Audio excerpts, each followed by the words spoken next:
बिस्मिल्लाहिर्रहमानिर्रहीम अस्सलाम वालेकुम वरहमतुल्लाहि वबरकातुहू। उम्मीद करती हूँ आप सब खैरियत से होंगे। आप देख रहे हैं मेरा YouTube channel science teaching zone. आज के इस लेक्चर में हम डिस्कस करने वाले हैं चैप्टर नंबर 6 बायो एनर्जेटिक्स के टॉपिक लाइट इंडिपेंडेंट रिएक्शन, जो कि हमारे पास फर्स्ट ईयर बायोलॉजी की न्यू बुक जो 2025 की है उसके चैप्टर नंबर 6 का टॉपिक है। हमारे पास जो लाइट इंडिपेंडेंट रिएक्शन है, ये ऐसे रिएक्शन होते हैं जिनको डायरेक्टली लाइट की ज़रूरत नहीं होती, ये इनडायरेक्टली लाइट को इस्तेमाल करते हैं। इस साइकिल को हम केल्विन साइकिल भी कहते हैं। सबसे पहले अगर हम इसके इंट्रोडक्शन की बात करें तो लाइट इंडिपेंडेंट रिएक्शन जो होते हैं ये क्लोरोप्लास्ट के अंदर स्ट्रोमा में होते हैं। ये क्या करते हैं, कार्बन डाइऑक्साइड को यूज़ करते हैं, एटीपी को यूज़ करते हैं और NADPH को यूज़ करते हैं क्या बनाने के लिए, energy rich sugar molecule means glucose वगैरह को बनाने के लिए।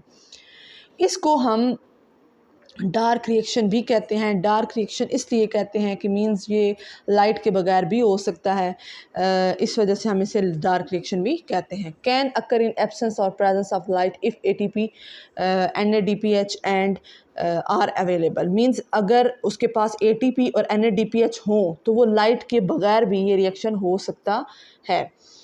तो उसके अलावा हमने अभी डिस्कस किया है कि इसे हम केल्विन साइकिल भी कहते हैं। तो केल्विन साइकिल इसे किस लिए कहते हैं कि ये जो साइकिल था इसको डिस्कवर किया था मेल्विन केल्विन और उसके कोलीग्स ने, जो कि यूनिवर्सिटी ऑफ कैलिफोर्निया के थे। इन्होंने इस साइकिल को, इस सारे स्टेप को डिस्कवर किया था, तो इन्हीं के नाम से इसको साइकिल का नाम केल्विन साइकिल रखा गया था। जो साइंटिस्ट था मेल्विन केल्विन, इसको 1961 में नोबेल प्राइज़ भी इसके इस कारनामे पर दिया गया था। नेक्स्ट हमारे पास आ जाता है फेजेस ऑफ केल्विन साइकिल। अगर हम फेजेस ऑफ केल्विन साइकिल की बात करें तो हमारे पास इसके 3 फेजेस आते हैं। सबसे पहले फेज़ में इसकी कार्बन फिक्सेशन होती है, सेकंड फेज़ में रिडक्शन होती है और थर्ड फेज़ में दोबारा से क्या होता है, रुबिस्को जो एंजाइम है ये बनता है।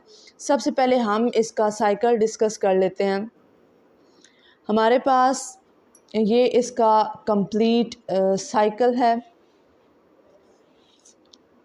इसमें क्या होता है कि सबसे पहले हमारे पास 3 जो है वो कार्बन और कार्बन डाइऑक्साइड ये ऐड होते हैं और रुबिस्को के अंदर ये ऐड होते हैं, किसके अंदर 3-फॉस्फोग्लिसरिक एसिड, इसके अंदर ये ऐड होते हैं। ये दोनों मिलते हैं तो ये क्या बनाते हैं, 3-फॉस्फोग्लिसरिक एसिड।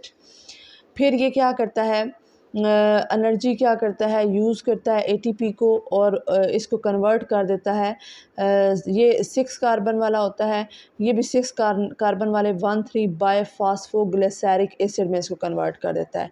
उसके बाद ये क्या करता है, NADP को कन्वर्ट करता है NADPH में और इसको कन्वर्ट कर देता है ग्लाइसर एल्डिहाइड 3 फॉस्फेट में, जो कि 6 कार्बन वाला कंपाउंड है। उसके बाद ये हमारे पास ये जो 6 कार्बन वाला कंपाउंड है, इसमें से एक कार्बन कंपाउंड G3P निकलता है और ये मिलता किसके साथ है, ग्लूकोज क्या बना देता है, ग्लूकोज और अदर कंपाउंड बना देता है। इसमें से 6 में से एक तो इधर यूज़ हो जाता है। जो बाकी के 5 होते हैं वो क्या करते हैं, एनर्जी को रिलीज़ करते हैं, एक फॉस्फेट ग्रुप को रिलीज़ करते हैं और किस में कन्वर्ट हो जाते हैं, 3 कार्बन वाले राइबोलोज बायफॉस्फेट के अंदर। फिर ये क्या करता है, ये आगे क्या बना देता है, ये इसका प्रिकर्सर है। इसी से न्यू साइकिल मीन्स इसके अंदर 3 कार्बन और कार्बन डाइऑक्साइड रुबिस्को की मौजूदगी में ऐड होते हैं और ये आगे इसको 3-फॉस्फोग्लिसरिक एसिड में कन्वर्ट करते हैं। हमारे पास ये कंप्लीट क्या है, केल्विन साइकिल है। जो साइकिल होता है उसका जो लास्ट प्रोडक्ट होता है वो न्यू के लिए उसका रिएक्टेंट होता है। मीन ये इसका लास्ट प्रोडक्ट बनता है रुबिस्को। ये आगे क्या होता है, इसी के अंदर ये ऐड होते हैं और ये नया प्रोडक्ट बनाते हैं और दोबारा से साइकिल को इनिशिएट करते हैं। हमारे पास यहाँ से रुबिस्को के अंदर राइबोलोज फॉस्फेट के अंदर 3 कार्बन डाइऑक्साइड और रुबिस्को की मौजूदगी में ये जो 3-फॉस्फोग्लिसरिक एसिड में कन्वर्ट होता है, ये हमारे पास कार्बन फिक्सेशन फेज़ आता है। उसके बाद ये जो ATP और NADPH को यूज़ करके 6 कार्बन वाला कंपाउंड बनाता है, ये हमारे पास रिडक्शन फेज़ आता है। ये रिडक्शन यहाँ पे होती है। उसके बाद दोबारा से जो ये RUBP यूज़ कर चुका होता है उसको दोबारा से बनाया जाता है और यहाँ पे ग्लूकोज बनती है। ये हमारे पास थर्ड फेज़ कौन सा आता है, रीजनरेशन ऑफ RUBP। अब हम वन बाय वन इनकी डिटेल को देख लेते हैं। हमारे पास जो फेज़ वन है वो क्या है, कार्बन फिक्सेशन। इसमें क्या है कि कार्बन फिक्सेशन का मतलब ये है कि initial incorporation of carbon dioxide into the organic material, मतलब हमने कार्बन डाइऑक्साइड को ऐड करवाना है ऑर्गेनिक मटेरियल के अंदर, उसको हम कहते हैं हम कार्बन को फिक्स कर रहे हैं। यहाँ पर एक एंजाइम जिसको हम राइबोलोज बाइफॉस्फेट कार्बोलेज या रबिस्को, ये जो हमने यहाँ पर टॉप पे पढ़ा था, ये साथ क्या करता है, वर्क करता है। प्रोबेबली द मोस्ट, ये अब एक आपने इसको MCQs की बेस पे याद करना है कि रुबिस्को क्या है, ज़मीन पर मौजूद तमाम किस्म की प्रोटीन में से सबसे ज़्यादा जो अबंडेंट प्रोटीन है वो आपके पास क्या है, रुबिस्को। ये एंजाइम रुबिस्को कंबाइन करता है 3 मालिक्यूल्स कार्बन डाइऑक्साइड के साथ with 3 molecules of 5 carbon sugar named राइबोलोज biphosphate RUBP, मतलब जो साइकिल का लास्ट प्रोडक्ट था उसके अंदर carbon dioxide 3 molecules carbon dioxide के ऐड करवाता है कौन, रुबिस्को। इसके कंबाइन होने के नतीजे में क्या बनता है, 3 फास्फोग्लिसरिक एसिड, जिसे हम 3PGA कहते हैं। ये 3 कार्बन वाला कंपाउंड है, आथरी कार्बन कंपाउंड। 3PGA क्या है, 6 मालिक्यूल्स। इस यहाँ पे इसके कितने मालिक्यूल्स बनते हैं, 6 मालिक्यूल्स बनते हैं 3PGA के। इसका प्रोडक्ट जो है, since product is a 3 carbon compound the kelvin, अब इसका जो प्रोडक्ट था वो था 3 कार्बन कंपाउंड, इसलिए हम इस कैल्विन साइकिल के इस प्रोडक्ट को हम C3 पाथवे भी कहते हैं। ये आपके बुक पे साइड में ब्लॉक में इंफॉर्मेशन लिखी हुई है, आपसे पूछा जा सकता है व्हाट इज़ C3 पाथवे, तो आपने इसमें बताना है कि जो कैल्विन साइकिल में हमारे पास फर्स्ट फेज़ होती है उसमें हमारे पास जो प्रोडक्ट बनता है वो 3 कार्बन कंपाउंड होता है, इसलिए हम उसे C3 पाथवे भी कहते हैं। अब क्या होनी है, रिडक्शन होनी है। रिडक्शन का मतलब इसमें क्या होगा कि 6 phosphate group from 6 ATPs are added to the 3PGA। अब मैं आपको यहाँ से दिखा देती हूँ, ये हमारे पास 6 जो हैं ATP के मालिक्यूल्स के अंदर फॉस्फेट ग्रुप्स क्या होते हैं, ऐड होते हैं। ये ADP है, 6 ADP है, इसके अंदर 6 जो हैं वो फॉस्फेट ग्रुप ऐड होते हैं और ये किस में कन्वर्ट हो जाता है, 6 ATP के अंदर।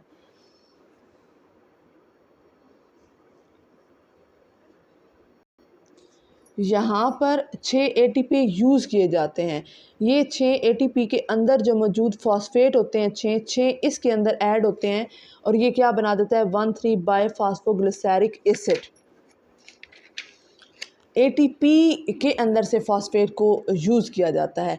6 फॉस्फेट ग्रुप कहाँ से यूज़ होंगे, 6 ATP से, और ये फॉस्फेट किस में ऐड किए जाएंगे, ऐड किए जाएंगे 3PGA के अंदर। ये जब 3PGA के अंदर ऐड होंगे तो ये किस में कन्वर्ट हो जाएगा, 1,3 बाइफॉस्फोग्लिसरिक एसिड के अंदर। अब हर 1,3 बाइफॉस्फोग्लिसरिक एसिड क्या करेगा, ये रिड्यूस होगा किसके अंदर, ग्लेसर एल्डिहाइड 3 फॉस्फेट के अंदर, और ये रिड्यूस होने के लिए इसको जो हाइड्रोजन चाहिए होते हैं वो कौन देता है, NADPH। NADPH अपने H देता है तो ये किस में कन्वर्ट हो जाता है, NADP पॉजिटिव के अंदर। इस स्टेप के अंदर फॉस्फेट ग्रुप और डीटैच फॉस्फेट ग्रुप क्या होते हैं, इससे अलग हो जाते हैं, तो 6 मालिक्यूल किसके बन जाते हैं, G3P के बन जाते हैं। अब हमारे पास जो 6 मालिक्यूल्स बने हैं G3P में से, उनमें से एक मालिक्यूल जो होता है साइकिल से बाहर निकलता है और एक नए G3P के साथ मिलकर ग्लूकोज बनाता है और उसको कन्वर्ट कर दिया जाता है अदर कार्बोहाइड्रेट्स के अंदर, मतलब ग्लूकोज के अलावा किसी और कार्बोहाइड्रेट की फॉर्म में भी चेंज किया जा सकता है, जबकि बाकी जो 5 होते हैं वो साइकिल के अंदर ही रहते हैं। उसके बाद यहाँ पे उन 5 से हमने क्या बनाना है, क्या करना है, RUBP को रीजनरेट करवाना है। जो 5 मालिक्यूल ऑफ G3P हैं इनको कन्वर्ट किया जाता है 3 मालिक्यूल ऑफ RUBP में। यहाँ पे 1 phosphate group added to each RUB, यहाँ पे ये हर एक के अंदर क्या किया जाता है, RUB के अंदर एक एक फॉस्फेट ऐड किया जाता है और ये क्या बन जाते हैं, RUBP।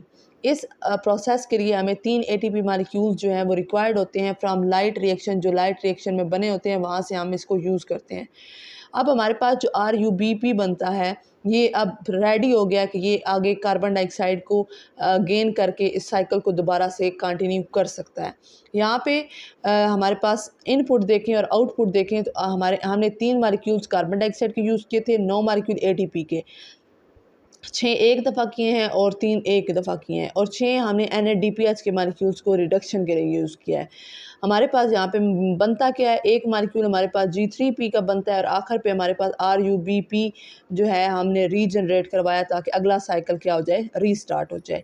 ये था हमारे पास आज का टॉपिक, आज का लेक्चर, जिसमें हमने फर्स्ट ईयर बायोलॉजी की नी बुक के अकॉर्डिंग चैप्टर नंबर 6 के टॉपिक लाइट इंडिपेंडेंट रिएक्शन में केल्विन साइकिल को डिस्कस किया, इसकी फेजेस को डिस्कस किया। उम्मीद करती हूँ आपके पॉइंट्स क्लियर हो गए होंगे। फिर भी अगर आपका किसी किस्म का भी कोई भी कन्फ्यूजन हो, कहीं पर भी कोई आपको समझने में मसला आ रहा हो, तो आप मुझसे कमेंट बॉक्स में क्वेश्चन कर सकते हैं। इंशाल्लाह ताला उसका जवाब मैं ज़रूर दूँगी। अगर आपको लेक्चर पसंद आया हो तो इसे अपने फ्रेंड्स के साथ लाजमी शेयर कीजिएगा और लाइक भी कर दीजिएगा। मिलते हैं इंशाल्लाह ताला नेक्स्ट लेक्चर में, तब तक के लिए रखिएगा अपना बहुत सारा ख्याल, मुझे रखिएगा अपनी दुआ में याद। मुझे दें इजाज़त, अल्लाह हाफ़िज़।